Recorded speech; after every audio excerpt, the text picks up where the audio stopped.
2020년 2월 14일 금요일 요한복음 11장 38절로 53절 말씀. 이에 예수께서 다시 속으로 통분히 여기시며 무덤에 가시니 무덤이 굴이라 돌로 막았거늘 예수께서 가라사대 돌을 옮겨 놓으라 하시니 그 죽은 자의 누이 마르다가 가로되 주여 죽은 자가 나흘이 되었음에 벌써 냄새가 나나이다. 예수께서 가라사대 내 말이 내가 믿으면 하느님의 영광을 보리라 하지 아니하였느냐 하신대 돌을 옮겨 놓으니 예수께서 눈을 들어 우러러 보시고 가라사대 아버지여 내 말을 들으신 것을 감사하나이다. 항상 내 말을 들으시는 줄을 내가 알았나이다. 그러나 이 말씀하옵는 것은 둘러선 무리를 위함이니 곧 아버지께서 나를 보내신 것을 저희로 믿게 하려 함이니이다. 이 말씀을 하시고 큰 소리로 나사로야 나오라 부르시니 죽은 자가 수족을 배로 동인 채로 나오는데 그 얼굴은 수건에 쌓였더라. 예수께서 가라사대 풀어놓아 다니게 하라 하시니라. 마리아에게 와서 예수의 하신 일을 본 많은 유대인이 저를 믿었으나 그 중에 어떤 자는 바리새인들에게 가서 예수의 하신 일을 고하니라. 이에 대제사장들과 바리새인들이 공회를 모으고 가로되 이 사람이 많은 표적을 행하니 우리가 어떻게 하겠느냐. 만일 저로 이대로 두면 모든 사람이 저를 믿을 것이요 그리고 로마인들이 와서 우리 땅과 민족을 빼앗아 가리라 하니 그 중에 한 사람 그해 대제사장인 가야바가 저희에게 말하되 너희가 아무것도 알지 못하는도다.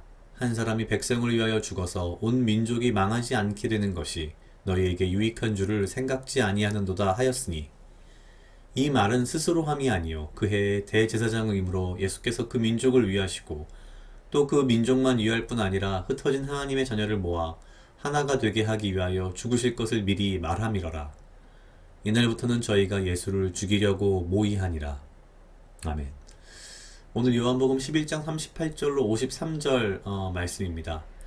사실 생명의 삶에서는 오늘 말씀은 너무 짧아서 주말에 있는 말씀을 조금 가져와서 같이 묵상하는 걸로 했습니다. 계속 보아왔던 나사로의 이야기입니다.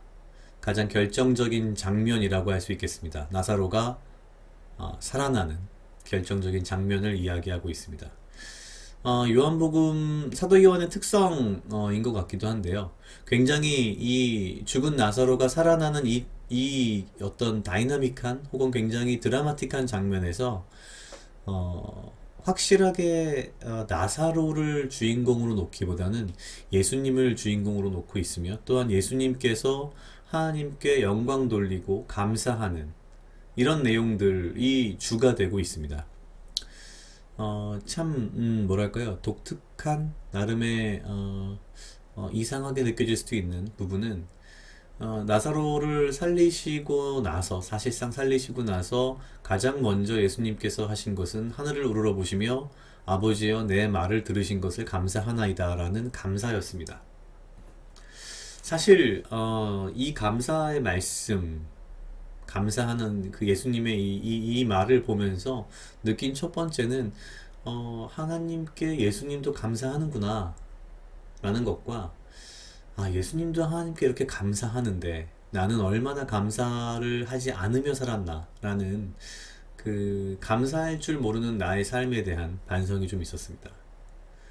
그러면서 42절에서는 이렇게 나사로를 살린 것이 다른 이유가 아니라 곧 아버지께서 나를 보내신 것을 저희로 믿게 하려 함이니이다 라고 하면서 그 이유를 이야기하십니다. 이 나사로가 살아나는 사건을 통해서 주변에 있던 수많은 유대인들은 예수님을 믿게 됩니다. 하지만 이 똑같은 동일한 사건을 옆에서 바라보면서도 어떤 사람들은 이 사건을 바리새인들과 대제사장들에게 뭐랄까요, 꼰지른단 말이 좀 이상하긴 합니다만 냉정하게 말하면 정말 가사 꼰지릅니다. 동일한 사건을 보고서 나오는 이렇게 극단적인 다른 반응, 이것도 정말 놀라운데 그 가운데에서 이 사건을 통해서 대제사장들과 바리새인들이 모여서 고민하는 것이 무엇인고 하니 만일 저를 이대로 두면, 예수님을 이대로 두면 모든 사람이 저를 믿을 것이요 예수님을 믿을 것이요. 그러면 이게 무슨 말이 되냐면요, 사실은 로마에 대한 이스라엘 민족의 어떤 독립 혹은 뭐 반항, 저항 이렇게 이제 이해가 되는 거죠. 근데 그 뒤에 이렇게 되어 있습니다. 그리고 로마인들이 와서 우리 땅과 민족을 빼앗아 가리라 하니. 사실 유대인들을 이끌고 있는 대제사장들 그리고 바리새인들이라고 하는 사람들이 참 이런 나약한 생각을 하고 있었다는 게 정말 놀랍습니다. 이게 무슨 말인가 하면 사실 바리새인들과 대제사장들이 원한 것은 그냥 우리는 로마인들의 이 아래에서 적당히 이 정도로 살면 됩니다. 그런데 괜히 예수님이라는 사람이 나와서 사람들을 선동하니까 저러다가 사람들이 예수를 중심으로 똘똘 뭉쳐서 로마에 대항하면 우린 다 죽습니다. 사실 이런 말을 하고 있는 거죠. 우리도 나라를 뺏겨본 적이 있어서 이런 이야기들을 하는 사람들이 과거에도 있었고 지금도 있긴 합니다만 참 안타까운 일입니다. 그런데 이 과정에서 가장 놀라운 것은 그해 대제사장인 가야바가 이렇게 말합니다. 한 사람이 백성을 위하여 죽어서 온 민족이 망하지 않게 되는 것이 너희에게 유익한 줄 생각하지 아니하는도다. 그러니까 무슨 말이냐면 예수님을 죽여서 이 백성을 살리자, 이 민족을 살리자. 그럼 되지 않느냐라는 이야기죠. 어쩌면 대제사장들과 바리새인들이 원한 바로 그 답이 아마도 확실히 맞을 겁니다. 하지만 사도 요한은 분명히 여기서 이렇게 말합니다. 이 말은 대제사장 가야바가 스스로 한 것이 아니라 예수님께서 하게 하신 것이다. 같은 말이지만 사도 요한은 이 말을 이렇게 해석합니다.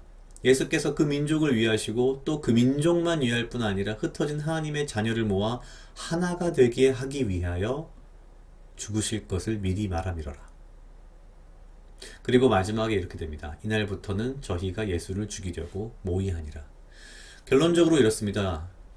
대제사장들과 바리새인들이 예수님을 죽이기로 모의하기 시작하게 된 계기는 바로 예수님께서 그렇게 하도록 허락하셨기 때문인 거죠. 오늘 요한복음 11장 전체를 통해서 이야기할 수 있는 한 가지는 참 예수님의 이 활약, 활동, 혹은 이분의 계획하심, 우리를 향한 사랑이 우리가 상상할 수 있는 범위 안에 있지 않다는 것을 저는 많이 느꼈습니다. 예측 가능한 것은 하나도 없었고요. 이 안에서 모든 것이 우리에 대한 사랑을 위해서, 우리를 위해서 예수님께서 준비하고 예비하고 계획하셨는데 전부 우리의 예상을 넘어서는 사랑이었다는 것이죠. 본인이 죽기 위해서 본인을 죽이려고 모의하게 하기 위해서 어쩌면 이 모든 것들이 예수님의 의도대로 준비되었고 예수님의 뜻대로 진행이 되는 과정, 그 어떤 인간이 만들어낸 드라마가 이거보다도 더 파격적일 수 있을까요? 저는 오늘 말씀을 통해서 정말 이 하나님의 사랑, 예수님의 사랑은 예측 불가능하구나라는 그런 생각을 했습니다. 각자 약 2분 정도 묵상하시겠습니다.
다 같이 기도하시겠습니다.